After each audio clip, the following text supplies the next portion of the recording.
Hi friends, welcome back to my YouTube channel. ಯಾರೆಲ್ಲ ನಮ್ಮ ಚಾನಲನ್ನು ಸಬ್ಸ್ಕ್ರೈಬ್ ಮಾಡದೆ ನೋಡ್ತಾ ಇದ್ದೀರಾ, ಪ್ಲೀಸ್ ಸಬ್ಸ್ಕ್ರೈಬ್ ಮಾಡಿ ಸಪೋರ್ಟ್ ಮಾಡಿ ಫ್ರೆಂಡ್ಸ್. ಹಾಗೆ ಈ ವಿಡಿಯೋ ಇಷ್ಟ ಆದಲ್ಲಿ ಒಂದು ಲೈಕ್ ಮಾಡೋದನ್ನು ಮರಿಬೇಡಿ. ಗೌರಿಶಂಕರ ನಾಳಿನ ಸಂಚಿಕೆಯಲ್ಲಿ ಏನಾಗುತ್ತೆ ಅಂತ ನೋಡೋಣ ಬನ್ನಿ. ಸಂಚಿಕೆ ಶುರುವಿನಲ್ಲಿ ಪುರೋಹಿತರು ಗಂಗಾ ಮತ್ತು ಶಂಕರನ್ ಜಾತಕನ ನೋಡಿಬಿಟ್ಟು ಇಬ್ಬರು ಮದುವೆ ಸಾಧ್ಯನೇ ಇಲ್ಲ, ಈ ಜಾತಕ ಹೊಂದಾಣಿಕೆ ಆಗೋದಿಲ್ಲ, ಜಾತಕದವ್ರನ್ನ ಮದುವೆ ಮಾಡೋದಕ್ಕೆ ಸಾಧ್ಯನೇ ಇಲ್ಲ. ನೋಡಿ, ನಾನು 2 ಮುಹೂರ್ತ ಹೇಳ್ತೀನಿ, ಅದರಲ್ಲಿ ಮದುವೆ ಆದರೆ ಆದಂಗೆ, ಇಲ್ಲ ಅಂದರೆ ಈ ಜನ್ಮದಲ್ಲೇ ಮದುವೆ ಸಾಧ್ಯನೇ ಇಲ್ಲ ಪುರೋಹಿತರು ಹೇಳ್ತಾರೆ.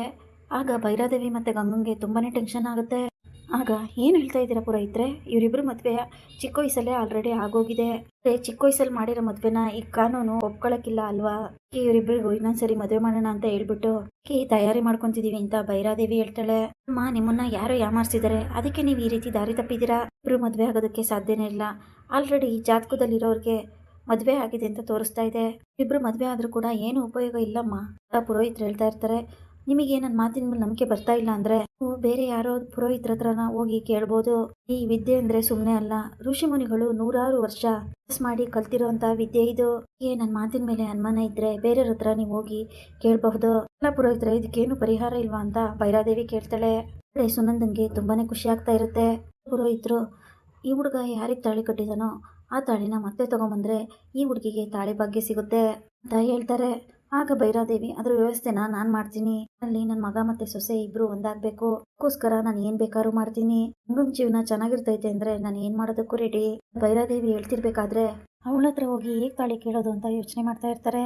ಈ ಕಡೆ ಸುನಂದನ್ಗೆ ಪುರೋಹಿತರು ಹೇಳಿದ್ನೆಲ್ಲ ಕೇಳಿಸ್ಕೊಂಡು ಖುಷಿ ಆಗ್ತಾ ಇರುತ್ತೆ. ಪುರೋಹಿತ್ರೆ, ಎಂತ ಒಳ್ಳೆ ವಿಷಯ ಹೇಳಿದ್ರಿ, ನಾವ್ ಅನ್ಕೊಂಡಿದ್ದು ಅದೇ, ನೀವ್ ಹೇಳ್ತಾ ಇರೋದು ಅದೇ ಅಂತ ಸುನಂದ ಖುಷಿನ ವ್ಯಕ್ತಪಡಿಸ್ತಾ ಇರ್ತಾಳೆ. ನಾನು ಇನ್ನು ಹೊರಡ್ತೀನಿ ಅಂತ ಪುರೋಹಿತರು ಅಲ್ಲಿಂದ ಹೊರಟೋಗ್ತಾರೆ. ಇಲ್ಲಿ ಸುನಂದ ಖುಷಿ ಪಡ್ತಾ ಇರೋದನ್ನ ಗಂಗಾ ನೋಡ್ಬಿಟ್ಟು, ನನ್ ಮದ್ವೆ ನಿಲ್ಲುತ್ತೆ ಅಂತ ಹೇಳಿ ನೀನ್ ತುಂಬಾನೇ ಖುಷಿ ಪಡ್ತಾ ಇದೀಯಾ, ಇರು, ನೀನೇ ಹೋಗಿ ಆ ಗೌರಿ ಹತ್ರ ತಾಳಿನ ಇಸ್ಕೊಂಡ್ ಬರ್ಬೇಕು, ರೀತಿ ಮಾಡ್ತೀನಿ ಅಂತ ಮನ್ಸಲ್ಲೇ ಅನ್ಕೊಂತಾ ಇರ್ತಾಳೆ. ಭೈರಾದೇವಿ ಕಡೆ ತಿರುಗಿ ನೋಡಿ ಕಣ್ಣಲ್ಲೇ ಸಿಗ್ನಲ್ ಕೂಡ ಮಾಡ್ಕೊಂತಾರೆ. ಗಂಗಾ ಅಲ್ಲಿಂದ ಓಡೋಗಿ ಡೋರ್ನ ಕ್ಲೋಸ್ ಮಾಡ್ಕೊಂಡ್ಬಿಡ್ತಾಳೆ. ಗಂಗಾ ಓಪನ್ ಮಾಡವ ಡೋರ್ನ ಅಂತ ಭೈರಾದೇವಿ ಹೇಳ್ತಾ ಇದ್ರೆ, ಇಲ್ಲ ನಾನು ಓಪನ್ ಮಾಡಲ್ಲ, ನಾವು ಸಾಯ್ತೀನಿ, ನಾವು ಯಾರಿಗೋಸ್ಕರ ಬದುಕಬೇಕು, ಏನಕ್ಕೋಸ್ಕರ ಬದುಕಬೇಕು, ಶಂಕರ ಅವ್ರನ್ನ ಆಗ್ಬೇಕು ಅಂತ ಹೇಳಿ ಇಷ್ಟು ವರ್ಷ ಕನಸ್ಕೊಂಡಿದ್ದೆ, ಈಡೇರ್ತಾ ಇಲ್ಲ, ಅವ್ರನ್ನ ಬಿಟ್ಬಿಟ್ಟು ಬೇರೆಯವ್ರನ್ನ ಮದ್ವೆ ಆಗೋಣ ಅಂದ್ರೆ ನನ್ನ ಶೀಲದ ಬಗ್ಗೆನೇ ಅನುಮಾನ ಪಟ್ಟ, ನಾನು ಬದುಕಿರೋದಿಲ್ಲ, ನಾನು ಸಾಯ್ತೀನಿ ಅಂತ ಹೇಳಿ ಗಂಗಾ ನಾಟಕ ಮಾಡ್ತಾ ಇರ್ತಾಳೆ. ಯಾಕವ ಗಂಗಾ ಈ ರೀತಿ ಎಲ್ಲ ಮಾತಾಡ್ತಿದ್ಯಾ, ಈ ರೀತಿ ಎಲ್ಲ ಮಾತಾಡ್ಬೇಡ, ತೆಗಿಯವ ಕದನ. ಸುನಂದ ಎಷ್ಟೆಲ್ಲ ಹೇಳಿದ್ರು ಗಂಗಾ ಬಗ್ಗುತ್ತಾನೆ ಇರಲ್ಲ. ಆದ್ರೂ ಮಾಡಿ ಸುನಂದನ್ನ ದಾರಿಗೆ ತರಬೇಕು ಅಂತ ನೋಡ್ತಾ ಇರ್ತಾಳೆ. ಗಂಗಾ ಭೂವಿ ಆಟ ಮಾಡ್ತಾ ಇರ್ತಾಳೆ. ಡೆವಿಲ್ ಅಂಕಲ್ ಎಲ್ಲಿದ್ದೀರಾ, ಡೆವಿಲ್ ಅಂಕಲ್ ಅಂತ, ಎಲ್ಲಿದ್ದೀರಾ ಅಂತ ನನಗೆ ಗೊತ್ತು, ಬನ್ನಿ ಡೆವಿಲ್ ಅಂಕಲ್ ಅಂತ ಕೂಗ್ತಾ ಇರ್ಬೇಕಾದ್ರೆ ಈ ಗೌರಿ ಇದ್ದೋಳು, ಇಲ್ಲಿ ಯಾರು ಇಲ್ಲ ಕಣೆ, ಇಲ್ಲಿ ಯಾರು ಇಲ್ಲ ಅಂತ ಹೇಳೋದು ನಿನಗೆ ಅರ್ಥ ಆಗೋಲ್ವಾ, ನೀನು ಅರ್ಥನೇ ಮಾಡ್ಕೊಳ್ಳಲ್ಲ, ಅವ್ನು ಡೆವಿಲ್ ಅಂಕಲ್ ಅಲ್ಲ ಕಣೆ, ರಿಯಲ್ ಡೆವಿಲ್ ಅವನು ಅಂತ ಹೇಳಿ ಗೌರಿ ಹೇಳ್ತಾ ಇರ್ತಾಳೆ. ಅದನ್ನ ಕೇಳಿಸ್ಕೊಂಡು ಶಂಕರ ಕೂಡ ಅಲ್ಲೇ ನಿಂತಿರ್ತಾನೆ. ಶಂಕರನ್ಗೆ ತುಂಬಾ ನೋವಾಗ್ತಾ ಇರುತ್ತೆ. ಹುಷಾರಿಲ್ದೇ ಇರೋ ಭೂವಿ ತುಂಬಾನೇ ಕಿರ್ಚಾಡ್ತಾ ಇರ್ತಾಳೆ. ಅದು ಮಗು, ಆ ಮಗುಗೂ ನನಗೂ ಯಾವುದೇ ಸಂಬಂಧ ಇಲ್ಲ, ರಕ್ತ ಸಂಬಂಧವಂತೂ ಮೊದಲೇ ಅಲ್ಲ, ರಕ್ತ ಸಂಬಂಧಕ್ಕೂ ಮಿಗಿಲಾದದ್ದು ಅಂತ ಹೇಳ್ತಾರಲ್ಲ, ಅದು ನನ್ನ ಮತ್ತೆ ಈ ಮಗು ಸಂಬಂಧ. ಮಗು ನನ್ನನ್ನ ಎಷ್ಟೊಂದು ಹಚ್ಕೊಂಡಿದೆ, ಈ ಮಗುನ ಬಿಟ್ಟು ನಾನು ಹೇಗೆ ದೂರ ಇರ್ಲಿ ಅಂತ ಶಂಕರ ಯೋಚನೆ ಮಾಡ್ತಾ ಇರ್ತಾನೆ. ಅಂದ ಇಲ್ಲಿ ಯಾರು ಇಲ್ಲ ಕಣೆ, ಯಾಕೆ ಹೋಗ್ತಾ ಇದೆಯಾ ಅಂದಾಗ, ಇಲ್ಲ ವಿಜಿ ಇದಾರಿಲ್ಲೇ, ನನಗೆ ಗೊತ್ತು, ಡೆವಿಲ್ ಅಂಕಲ್ ಬನ್ನಿ ಅಂಕಲ್, ಇಲ್ಲೇ ಎಲ್ಲೋ ಇದ್ದೀರಾ ಅಂತ ಭೂವಿ ಕೂಗ್ತಾ ಇರ್ತಾಳೆ. ಎಷ್ಟೇ ಕೂಗ್ತಿದ್ರು ಮರೆಯಾಗೆ ನಿಂತ್ಕೊಂಡು ಕೇಳಿಸ್ಕೊಂತಾ ಇರ್ತಾನೆ ಶಂಕರ, ಆದ್ರೂ ಮುಂದೆ ಬರೋದಿಲ್ಲ. ಗೌರಿ, ಭೂವಿ ನೀನ್ ನನ್ನ ಮಾತು ಕೇಳೋದೇ ಇಲ್ವೇನೆ, ಅರ್ಥ ಮಾಡ್ಕೊಳ್ಳೆ, ಇಲ್ಲಿ ಯಾರು ಬರೋದಿಲ್ಲ, ಯಾರು ಇಲ್ಲ, ಹುಷಾರಿಲ್ಲ ಕಣೆ, ಬಾರೆ ಒಳಗೋಗೋಣ, ನೀವು ಮಲ್ಕೋಬೇಕು, ಬಾರೆ ಹೋಗೋಣ ಅಂತ ಎಷ್ಟೇ ಕರಿತಾ ಇದ್ರು ಕೂಡ ನಾನು ಬರೋದಿಲ್ಲ, ಡೆವಿಲ್ ಅಂಕಲ್ ಅಂತ ಹೇಳಿ ಜೋರಾಗಿ ಕೂಗ್ತಾ ಇರ್ತಾಳೆ. ಕೂಗ್ತಾನೆ ಪ್ರಜ್ಞೆ ತಪ್ಪಿ ಮಗು ಕೆಳಗಡೆ ಬಿದ್ದೋಗುತ್ತೆ. ಏನಾಯ್ತು, ಕಣ್ಬಿಡೆ ಅಂತ ಹೇಳಿ ಗೌರಿ ಹೇಳ್ತಾ ಇರ್ತಾಳೆ.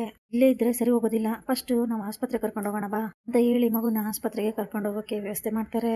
ಶಂಕರ ಹೇಗಾದ್ರೂ ಮಗು ನೋಡ್ಬೇಕು ಅಂತ ಅನ್ಕೊಂಡವಷ್ಟರಲ್ಲಿ ಗೌರಿ, ಮತ್ತೆ ಮಗುಗೆ ಏನ್ ಸಂಬಂಧ ಅಂತ ನಿನ್ ಮಗು ನೋಡ್ಬೇಕು, ಅದೇ ಕಾರಣಕ್ಕೂ ನನ್ನ ಮಗಳನ್ನ ನಿನ್ನ ಹತ್ರ ಬಿಡೋದಿಲ್ಲ ಅಂತ ಹೇಳಿರೋ ಮಾತನ್ನ ನೆನ್ಪಾಡ್ ಮಾಡ್ಕೊಂಡು ಶಂಕರ ಅಲ್ಲೇ ನಿಲ್ತಾನೆ. ಮಗುನ ನಾನು ಫಾರಿನಿ ಬೇಕಾದ್ರೂ ಕರ್ಕೊಂಡೋಗಿ ಹುಷಾರ್ ಮಾಡ್ಕೊಂತೀನಿ.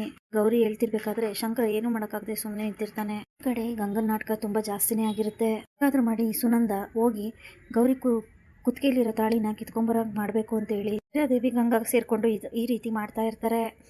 ಆದ್ರೆ ಈ ಸುನಂದನ್ಗೆ ಅರ್ಥನೇ ಆಗ್ತಾ ಇರಲ್ಲ.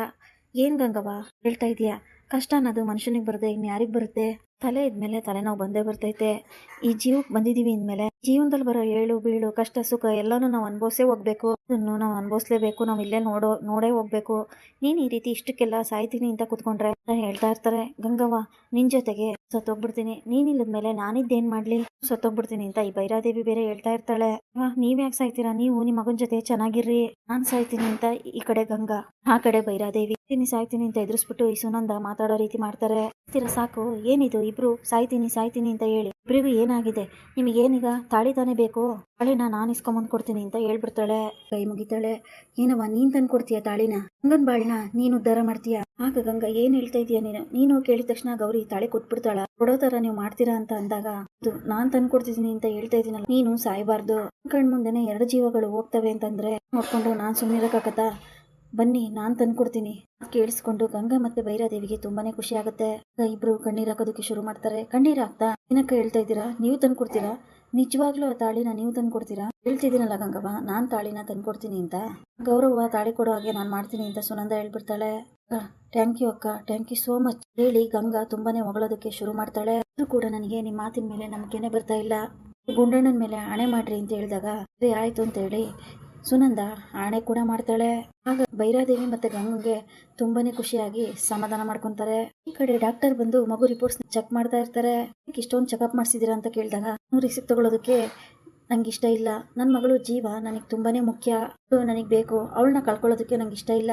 ಗೌರಿ ಹೇಳ್ತಾಳೆ, ಇದೆಲ್ಲ ನಾರ್ಮಲ್ ಆಗಿದೆ, ರಿಪೋರ್ಟ್ ಎಲ್ಲ ಮಗು ಕಾಯಿಲೆ ಆಗಿರೋದು ಮನಸ್ಸಿಗೆ ಮಾನಸಿಕವಾಗಿ ಮಗು ತುಂಬಾನೇ ನೊಂದಿದೆ, ಅವಳು ಅದೇನ್ ಕೇಳ್ತಾಳೋ ಅದನ್ನ ಕೂಡ ಪ್ರಯತ್ನ ಮಾಡಿ.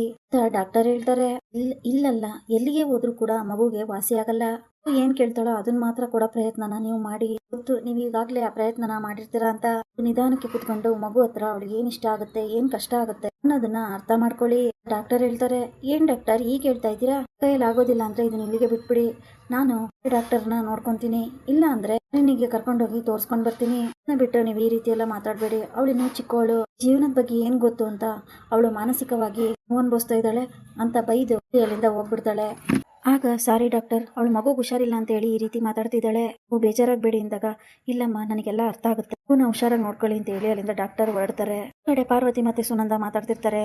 ಪಾರ್ವತಿ, ಏನಾಗಿದೆ ಸುನಂದ, ನಿನಗೆ ಏನ್ ಮಾತಾಡ್ತಿದ್ಯಾ, ಅವರಿಬ್ರು ಸಾಯ್ತಾರ, ಸಾಯೋದಕ್ಕೆ ಸಾಧ್ಯನೇ ಇಲ್ಲ ಕಣೆ, ಅವರು ಬೇರೆಯವ್ರನ್ನ ಸಾಯಿಸ್ತಾರೆ ಇಂಥವ್ರು ಅಂತ ಗೊತ್ತಿದ್ರು ಕೂಡ ನೀನು ಅವ್ರ ಮಾತಿಗೆ ಮರುಳಾಗಿ ಬಂದಿದೆಯಲ್ಲ. ಗೊತ್ತೇವ, ಗಂಗಾ ಆ ರೀತಿ ನಡ್ಕೋಬೇಕಾದ್ರೆ ನನಗೆ ಏನ್ ಮಾಡ್ಬೇಕು ಅಂತಾನೆ ಗೊತ್ತಾಗ್ಲಿಲ್ಲ, ಜಾಗದಲ್ಲಿ ಬೇರೆ ಯಾರೇ ಇದ್ದಿದ್ರು ಕೂಡ ಇದೇ ಕೆಲಸ ಮಾಡ್ತಾ ಇದ್ರು. ಸುನಂದ ಹೇಳ್ತಿರ್ತಾಳೆ. ಸುನಂದನ್ ಮಾತನ್ನ ಕೇಳಿಸ್ಕೊಂಡು, ನೋಡು ಇವತ್ತಿನ ಕಾಲದಲ್ಲಿ ಯಾರು ಬೇಕಾದ್ರೂ ಯಾರಿಗಾದ್ರೂ ಮಾತು ಕೊಡ್ತಾರೆ, ಮಾತನ್ನ ಉಳಿಸ್ಕೋಬೇಕಂತ ಏನಿಲ್ಲ, ಅವ್ರ ಅನುಕೂಲಕ್ಕೆ ತಕ್ಕಂತೆ ಅವ್ರು ನಡ್ಕೊಂತಾರೆ. ನೀನು ಅಷ್ಟೇ, ಇದ್ಯಾವುದಕ್ಕೂ ಯೋಚನೆ ಮಾಡಕ್ ಹೋಗ್ಬೇಡ, ಇಲ್ಲೇ ಬಿಟ್ಬಿಡು, ಅವ್ರಿಗೆ ಯಾಕೆ ನೀನ್ ತಲೆ ಕೆಡ್ಸ್ಕೊಂತೀಯ, ಮುರಿದ್ರೆ ಏನೂ ಆಗೋದಿಲ್ಲ ಅಂತ ಪಾರ್ವತಿ ಹೇಳ್ತಾರೆ. ಅತ್ತೆವ, ನಾನ್ ಮಾತು ಕೊಟ್ಟಿರೋದು ಬೇರೆ ಯಾವ್ದ್ರ ಮೇಲೂ ಅಲ್ಲ, ಮಗನ ಮೇಲೆ ಆಣೆ ಇಟ್ಟು ಮಾತು ಕೊಟ್ಬಿಟ್ಟಿದೀನಿ ಹೇಳ್ದಾಗ, ಏನೇ ಸುನಂದ ಏನ್ ಮಾತಾಡ್ತಿದ್ಯಾ ನೀನು, ಏನಾಗಿದೆ ನಿನಗೆ, ಈ ಕಡೆ ನುಂಗಂಗೂ ಇಲ್ಲ ಉಗುಳಂಗೂ ಇಲ್ಲ ಅಂತ ಪರಿಸ್ಥಿತಿ ಮಾಡ್ಕೊಂಡು ಬಂದಿದೆಯಲ್ಲ, ನಿನ್ನ ಯಾವ ರೀತಿ ಮೋಸ ಮಾಡಿ ಸಿದರೆ ನೋಡು ಅಂತ ಪಾರ್ವತಿ ಸುನಂದನ್ಗೆ ಹೇಳ್ತಾ ಇರ್ತಾರೆ. ಸುನಂದ ಕೂಡ, ದೇವ್ರೆ ಏನಪ್ಪ ಮಾಡೋದು, ಆ ಪರಿಸ್ಥಿತಿಗೆ ನನ್ನನ್ನು ತಂದು ನಿಲ್ಲಿಸ್ಬಿಟ್ರು, ಉಗಿದ್ರೂ ಕಷ್ಟ, ಉಗಿಲಿಲ್ಲ ಅಂತ ನುಂಗುದ್ರೂ ಕಷ್ಟ, ಮಾಡ್ಲಿ ದೇವ್ರೆ ಅಂತ ಸುನಂದ ಸಹ ಒದ್ದಾಡ್ತಾ ಇರ್ತಾಳೆ.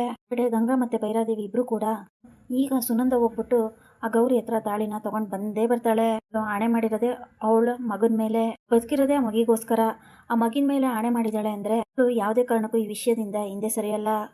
ಭೈರಾದೇವಿ ಮತ್ತೆ ಗಂಗಾ ಇಬ್ರು ಕೂಡ ಮಾತಾಡ್ತಾ ಇರ್ತಾರೆ. ಅಲ್ಲಿ ಅದೇ ತಾಳಿ ತಗೊಂಡ್ಬಂದು ಅದೇ ಗೌರಿ ಮುಂದೆ ನನ್ನ ಮದ್ವೆ ಆದ್ರೆ ನಂಗೆ ಅಷ್ಟೇ ಸಾಕು, ಯಾವುದೇ ಕಾರಣಕ್ಕೂ ನಾವು ಒಂದೇ ಕಲ್ಲಿಗೆ ಮಾವಿನಕಾಯಿ ಬಿದ್ಬಿಡುತ್ತೆ ಅಂತ ಅನ್ಕೋಬಾರ್ದು, ನಾವು ಇನ್ನೊಂದು ಕಲ್ಲನ್ನು ಸಹ ರೆಡಿ ಮಾಡಿ ಇಟ್ಕೊಂಡಿರ್ಬೇಕು, ಕಲ್ಲಿಗೆ ಮಾವಿನಕಾಯಿ ಬಿದ್ದಿಲ್ಲ ಅಂದ್ರೆ ನಾವ್ ಇನ್ನೊಂದ್ ಕಲ್ಲಿಂದ ಮಾವಿನಕಾಯಿನ ಹೊಡ್ಕೋಬಹುದು.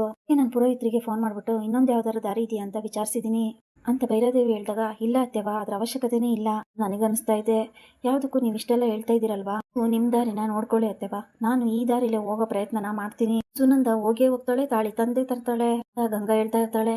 ಈ ಕಡೆ ಹೀಗೆ ಬೈಯೋದಕ್ಕೆ ಶುರು ಮಾಡಿರ್ತಾಳೆ ಈ ವಿಜಿ. ಒಂದ್ಸಾರಿ ಶಂಕರ್ ಅವರು ಈ ಮನೆಗೆ ಬಂದ್ರೆ ಮಗು ತಾನಾಗೆ ಎದ್ದಾಳುತ್ತೆ, ಇಲ್ಲ ಅಂದ್ರೆ ಸಾಧ್ಯನೇ ಇಲ್ಲ ಅಂತ ವಿಜಿ ಹೇಳ್ತಿರ್ಬೇಕಾದ್ರೆ, ಅವನೇನ್ ದೇವ್ರ ಅಂತ ಗೌರಿ ಕೇಳ್ತಾಳೆ.